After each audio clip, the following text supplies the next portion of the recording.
Sirikal kaunti ma Busia kokalo migao mar puro chako chenro mar kawo pach oganda e kaunti no e yore mag jiwago chiemo. Jokanyo medo siro chenro mar miyo jopur mbolea, chako chenro mag kuoyo pi e puothe, kaachiel kod puonj ne jopur mondo mi okony e medo chiemo e pacho ka kendo duoko chien oro ma bende koro gikwayo ni chiemo mowuok e piny Uganda mondo odog piny. Apisa mar migao mar pur e kaunti ma Busia Ken Otieno olero ni geno maduong' en yudo pach oganda ma ibiro ti godo mondo oyud kaka inyalo los chenro makare mar tieko midhiero mar chiemo e kaunti no.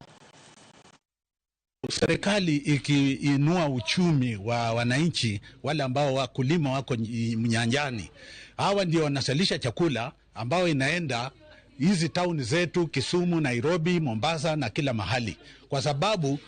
kule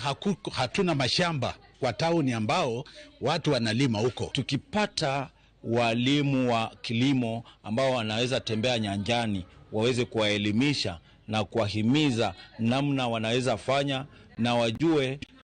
ni aina gani ya mimea ambayo inaweza kufanya vizuri na kutokana na udongo wa hapa na mazingira ya hapa kwa jumla, inaweza kuwa vizuri sana. As it is now, not many households are able to afford the 3 meals in a day,